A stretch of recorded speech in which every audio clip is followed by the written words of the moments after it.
Y para este sector tenemos invitado a Mateo Laura, un exdirigente de las organizaciones indígenas campesinas, ex prefecto, autoridad departamental y obviamente en esa senda también activo en la política boliviana. Con él vamos a hablar varios temas. Si ya tenemos en contacto, le damos el buen día. Mateo, un gusto saludarte. Muy buenos días a la audiencia de Radio Andina, a quienes conducen este programa. Muchísimas gracias por la oportunidad para compartir diversos problemas que está pasando en el país y prácticamente esa situación nos conmueve a todos los bolivianos y sobre todo al movimiento indígena que está viviendo situaciones bien difíciles en ese momento, hermano Claudio. Bien, Mateo, hay dos cosas que sin duda decir, ¿no? Vamos a tocar el tema que hace a la crisis estructural política de los movimientos indígenas. Este es un ámbito estrictamente de observar qué pasó con aquellas organizaciones otrora defensores de los sectores campesinos y hoy en los últimos años pegada al gobierno, siendo parte de la estructura y la gestión gubernamental sobre la base de lo que fue la CONALCA. ¿Qué criterio te merece, Mateo, esta derivación de ser una organización campesina al estilo de Felipe Quispe, que atravesó momentos de organización y fortalecimiento del movimiento indígena y hoy cooptados por el movimiento al socialismo? ¿A qué se debe eso? Bueno, a ver, eh, el movimiento indígena a partir de la invasión colonial ha vivido momentos muy difíciles.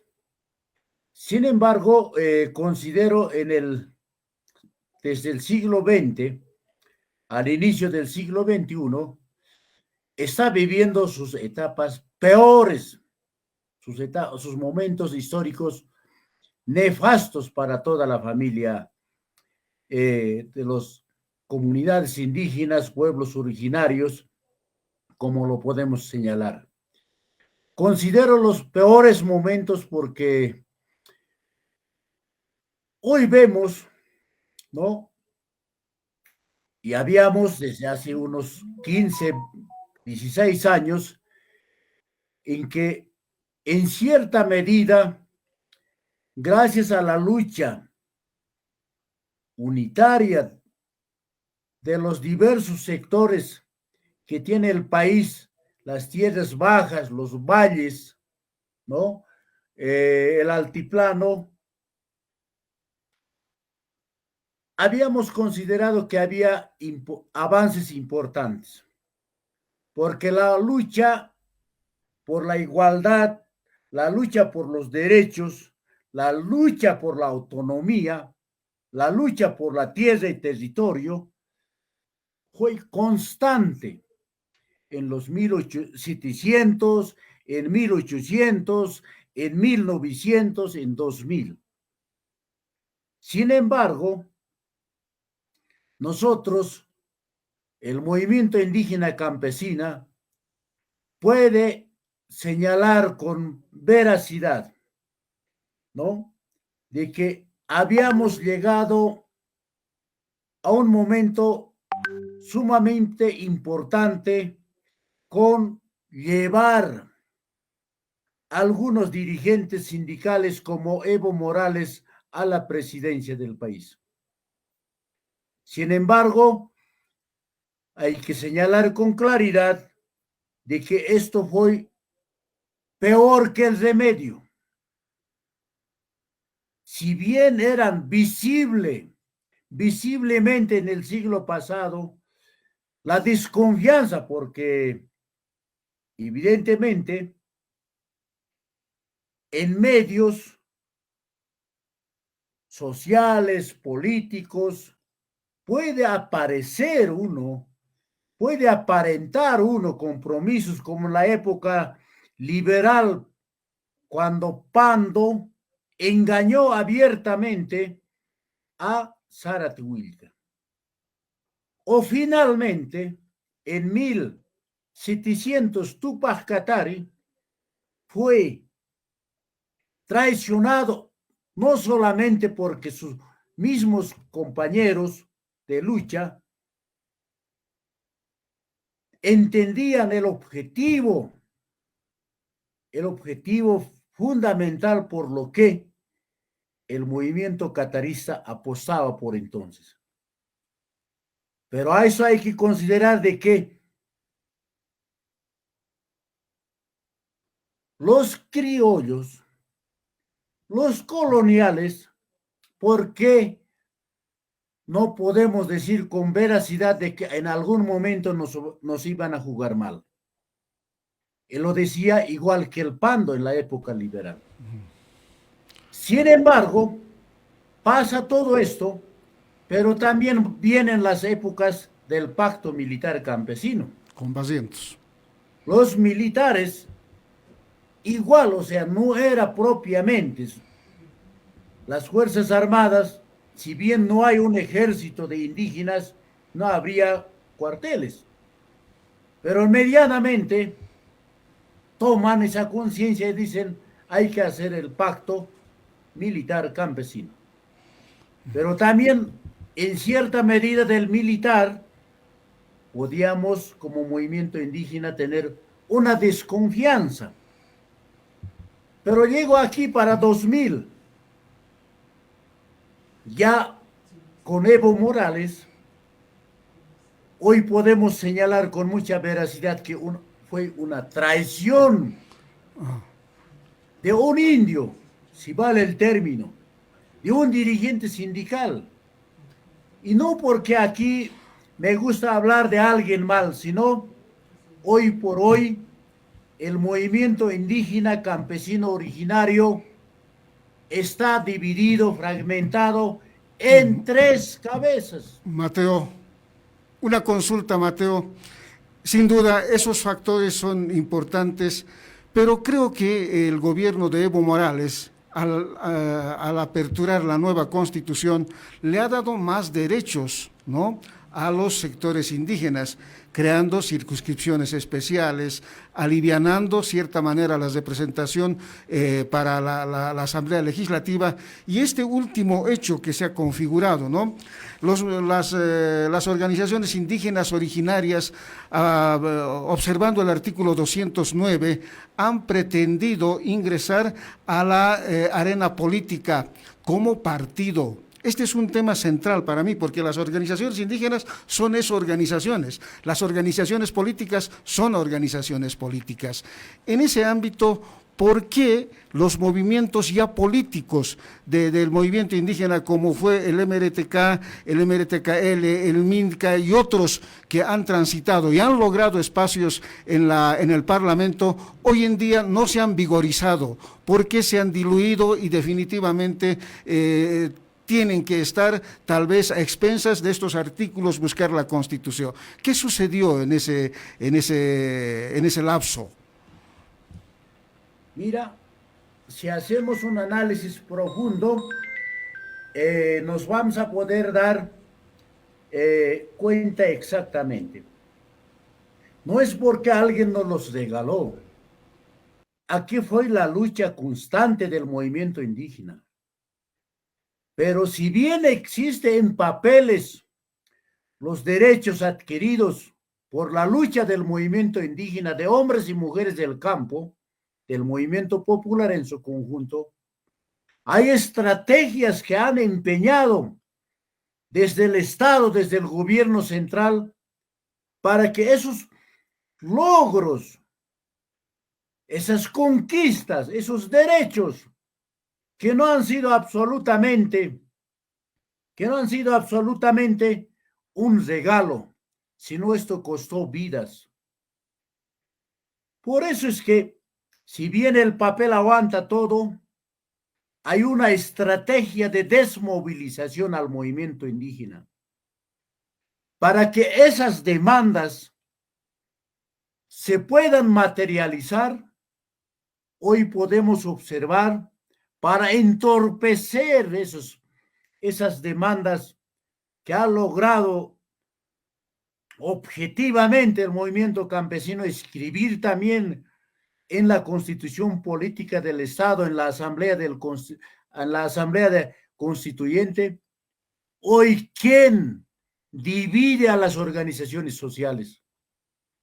Hay 2 hasta 3 confederaciones, hay corrientes Evo Morales, hay corrientes grupos de Andrónico Rodríguez, hay grupos y corrientes de actual presidente Arce. Entonces, esto es la mejor forma de no materializar lo que el movimiento indígena ha ido lográndolos. Hoy por lo menos materializando vía convenios, documentos. Una cuestión muy clara. Cuando nosotros peleamos por las autonomías, ¿quién apuesta por el centralismo? Hoy por hoy los gobiernos autónomos municipales, las autonomías regionales, donde están los pueblos indígenas y originarios, se ha quedado truncado esas aspiraciones de la autonomía indígena, de la autonomía de la lucha territorial en defensa de los recursos naturales, no exclusivamente para la comunidad, para la región de la comunidad autónoma, sino siempre fue el movimiento indígena históricamente de unos ideales de complementariedad, de reciprocidad, de redistribución de los recursos naturales que existen en las comunidades. Jamás vamos a ver que la comunidad X, ¿no?, que quiera aprovechar o apropiarse, pero disculpe, de repente me estoy saliendo del tema. El hecho es de que fue truncada, fue aprovechada hábilmente la demanda indígena, y por aquello han empezado a dividir y a fragmentar. Fragmentados las diputaciones uninominales, especiales, al igual que las organizaciones políticas, el movimiento indígena apuesta por distintas corrientes y no vamos a poder lograr. ¿Por qué? Porque estamos siendo divididos, hermano Claudio. Bien, bien, Mateo. Ahora, un poco para ingresar en este ámbito de lo que supone, ¿dónde se desarrolla mejor el movimiento indígena partiendo de sus demandas, ¿no? Habrá que recordar que en 1952 se ha logrado un tema como es la reforma agraria, la tierra para el que la trabaja, pero en los hechos, miren, este concepto de la tierra para el que trabaja simplemente es nominal, tomando en cuenta los territorios originarios comunitarios, ¿no? Propiedad de todos, propiedad de nadie. O, si vamos mucho más allá en tu análisis sociológico, en tiempos liberales, ¿cuál ha sido la relación de beneficio del campesino y lo que hace a sus demandas? ¿Cómo configurarías hoy en día, después de tantos años de la reforma agraria, que definitivamente no logró los resultados tal vez esperados en ese tiempo? Que la producción sea mayoritaria, haya capacidad de exportación, una contribución de asociación de productores, etcétera, etcétera. ¿Qué crees que es la razón para que eso no se haya dinamizado? Bueno, no es que acá se pretende prejuzgar, sino, podríamos decirlo, la demanda indígena para el progreso y para el desarrollo de este país, porque la gente del campo trabajamos desde las 4 de la mañana hasta las 10 de la noche. A eso habrá, bajo la ley laboral, beneficios que uno tiene que perseguir. Nosotros no vamos a perseguir eso. Pensamos en el país, pensamos en la familia y pensamos en la sociedad. Por eso es que este trabajo, lo que hace el campo, desde la madrugada hasta la anochecer, continúa trabajando. Sin embargo, hay que tener muy claro, el 1952, no fue tampoco ningún regalo. Murieron miles y miles de campesinos, obreros y fabriles en esa revolución. El objetivo central que perseguía el movimiento campesino no tenía un brazo político partidario para materializar por todo lo que había peleado, había luchado el movimiento indígena. La rosca de las organizaciones políticas, como particularmente el MNR, nuevamente se aprovecha de este proceso y le da una capa de tierra al movimiento indígena. A cada campesino, como usted bien lo señalaba, la tierra es de quien la trabaja. Y eso lo materializó sobre todo en la región andina. Quienes se quedaron con hectáreas y hectáreas de tierras en la parte amazónica no fueron los indígenas. Hoy podemos hacer una relación y una comparación clara y precisa cómo están distribuidas las tierras en el oriente boliviano y cómo está la propiedad agraria en el sector del lago y en el altiplano sur, en los valles de la región andina. Nos estamos disputando entre hermanos y entre hermanas. Ha llegado al surcufundio. Ya cada comunario tiene solamente ya surcos. Y si tienes un poco más todavía holgada algunas tierras en la parte alta como Pacajes, Aroma, provincia de Gualberto, Villarroel, donde prácticamente no hay apoyo, no hay programas del Estado para poder abastecer este elemento líquido como es el agua para incrementar la producción. Que no da. Hay posibilidades para el sector agro y pecuario, pero al gobierno central, a los gobiernos de turno, incluido al MAS, lo que le interesa es tener mano de obra barata en las ciudades.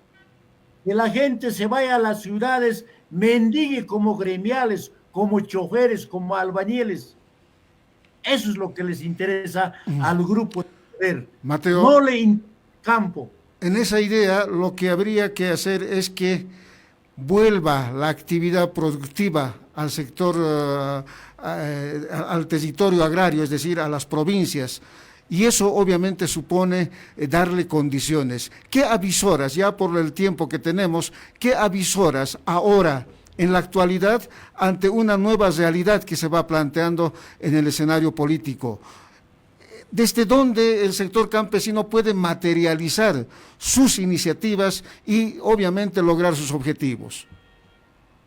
Mira, yo quiero mostrar un ejemplo como es el Ceibo. El Ceibo es la central de cooperativas de cacao, ¿no? Y no solamente cacao, sino ellos han empezado desde 1980. Y en este momento,